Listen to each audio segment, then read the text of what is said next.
The position of the stairwell still existed. It simply no longer carried the meaning of an exit. Ava stopped in the middle of the corridor. She confirmed the range of her vision. There were still only 2 people on the second floor, Lena and the unregistered man. And the 2 remaining visitors from the 3rd floor. Lena stood at the edge of the reading area, no longer organizing her documents. Her hand hovered above the desk, as if she had been about to perform an action but had forgotten its purpose. She murmured softly, "Was I supposed to already be downstairs?" No one answered her, because the unregistered man had also stopped moving. He had reached the area near the stairwell, but did not continue downward. He simply stood there, staring at the stairs, as if waiting for a response. But the stairs gave none. Lena looked at him and suddenly frowned. "Didn't you already go down just now?" Her tone lacked certainty, as if she was trying to reconfirm something that had already happened. But he did not respond, nor did he turn around. He remained standing there, as if existing between already left and not yet left. Ava watched them. For the first time, she realized something. It was not the people that were wrong, nor the space itself. It was the concept of leaving that no longer had a fixed outcome here. Ava did not move forward. She remained in the middle of the corridor, her gaze fixed on the stairwell. Nothing there had changed, but the absence of change itself had begun to feel unstable because the unregistered man suddenly moved. Not a step, a slight forward lean of the body, as if an action that had already been completed was being executed once again. But his feet never left the ground. He still stood at the stairwell, only now his posture was slightly closer to going down than before. Lena watched him, her brows tightening. "Have you already gone down once?" she asked quietly, as if unsure whether she should be asking at all. The man did not answer, but his head shifted slightly, not toward Lena, not toward Ava, but toward the deeper part of the stairwell, as if confirming whether something below had already happened. The next second, a faint sound of footsteps came from below the corridor, steady, complete. As if someone was walking back up from downstairs, but no one saw where it began, because he was already at the midpoint of the stairwell, then on the second floor, then in the corridor. He did not stop, nor acknowledge anyone. He simply walked forward, as if the act of returning had already been completed long ago and was only now being observed. Lena instinctively stepped back. She stared at him and whispered, "Weren't you already downstairs just now?" He did not answer. He walked past her without hesitation or deviation, as if he had not heard her at all. But in that instant, Lena froze. Her expression went blank for a fraction of a second, as if a memory had been quietly turned over. Then she said softly, "Did I already go down with him just now?" Ava did not respond. She only looked at the stairwell. This time, what she noticed was not the people, but the stairs themselves. They were still there, but the sense of going downward had weakened slightly, as if each use made them less like an exit. Ava kept her gaze on the stairwell. The unregistered man stood one step away from it, neither moving forward nor stepping back, as if an action was suspended right before completion. Lena's breathing slowed. She no longer asked about going down, because the word itself had lost meaning. The question had shifted. She looked at the man and said quietly, "Then have we not actually seen that place yet?" She stopped immediately after speaking, as if realizing what seeing was supposed to mean. Ava did not answer, but her attention shifted away from the stairwell for the first time, back to the second floor corridor. Everyone's position was still there, but a subtle issue had emerged. Their distances from each other were no longer being reconfirmed, as if movement was no longer the restriction, only the process itself had stopped updating. The unregistered man suddenly turned his head. This time, he was not looking at the stairs, but toward room 207. Slowly, clearly. As if that direction had become the only understandable exit. Lena followed his gaze. "There?" she asked, as if confirming her name, but after saying it, her tone became uncertain, because she could not remember ever being told what was there. Ava's gaze paused for a moment. Then she connected everything for the first time. Not the stairs. Not movement, but sequence. Someone had to complete something first before the next step could proceed.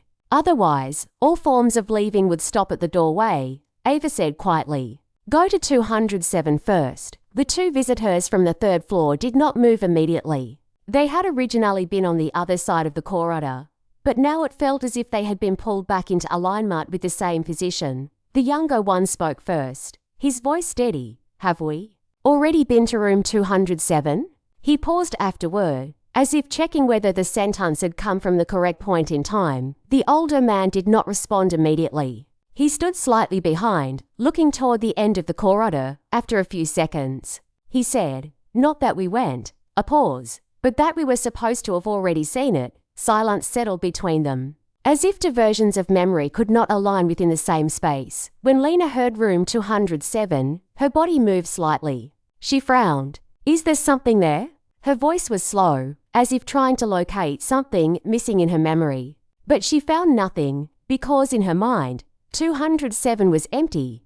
Not forgotten, never placed there at all. The unregistered man now stood further ahead in the corridor. He did not join the conversation. He only looked toward room 207, as if it was waiting for confirmation. Ava spoke, her voice low. "You have not been inside." Both third-floor visitors looked at her. The younger one frowned. "Then why are we here?" No one answered, because the question no longer belonged to the current process. The air fell briefly silent. Then the older man added slowly, "But if we haven't been inside?" He paused, unable to complete the thought.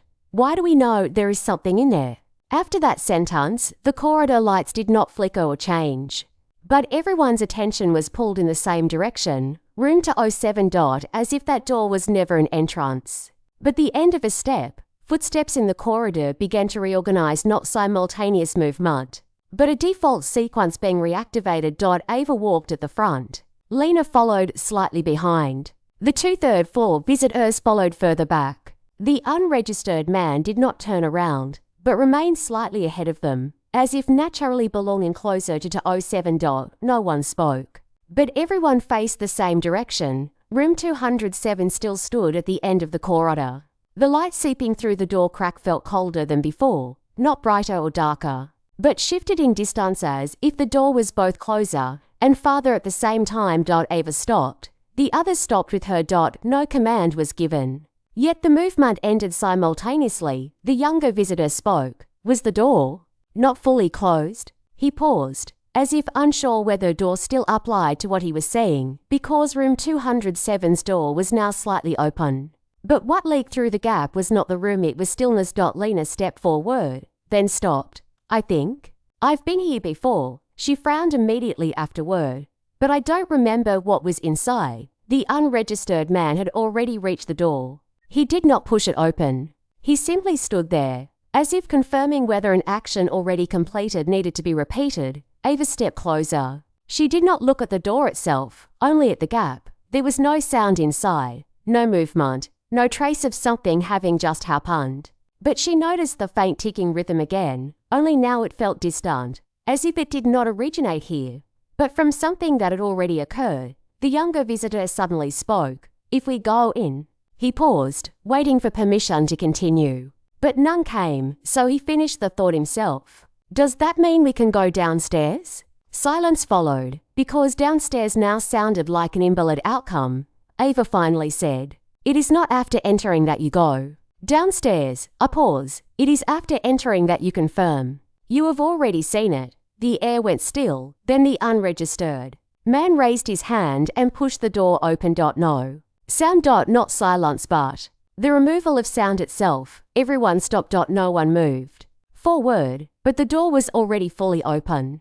Room 207 remained intact. Desk, computer, files, chair. Everything in place, but more stable than before. As if it had been reset into correctness, the unregistered man stepped inside first, without hesitation, as if this action had already been completed long ago. Lena followed. The moment she entered, she frowned. "Have I already been here once?" She stopped immediately afterward, uncertain whether she was remembering or remembering in real time. Ava entered last. Her gaze fell immediately on the body. No change, still seated, head tilted, arm hanging. Then Lena said quietly, "Was his posture already different just now?" The unregistered man did not respond, but he was one step closer to the desk than before. The older third-floor visitor spoke. "The files have increased." He pointed at the desk. The documents were no longer simply scattered or organized, they now carried an additional layer of prior arrangement. Not new files, but evidence of having been rearranged. As if someone had already done it and forgotten. The computer screen was still on. The family photo remained. The middle-aged man still matched the body, but this time, the youngest figure in the photo looked slightly different. Not changed, just more sharply contrasted. As if difference only became visible on a second viewing, Ava stepped forward. The ticking at the desk edge continued, but slower now, as if waiting for everyone to finish saying. Lena suddenly asked, "Have we already been standing here once?" No one answered, because the answer had already begun to split. The unregistered man touched the desk lightly, then stopped. He said quietly, "This is not repetition." A pause. "It is confirmation." The air went still, then the light flickered, but did not recover, because before it stabilized. Everyone realized at the same time, they were not entering room 207 for the first time. Only remembering it together for the first time, the light remained unstable. Held in slight displacement, as if reality itself hesitated, the ticking continued. No longer alarming, only expectant. Ava spoke first. Ava Morgan. Night shift librarian. Then, Lena Hart, research data analyst. The older third-floor visitor said. Marcus Ree, historical researcher. The younger one, Noah Bennett. Graduate researcher. Double quotes, silence. Until the last man finally looked away from the screen. He stood still for a few seconds, as if retrieving an answer that did not belong to him. Then he said quietly, "Ethan." A pause. "Ethan Cole." His voice was calm, as if reading a name he had always known, but only now remembered. Visiting researcher. Temporary authorization. He fell silent.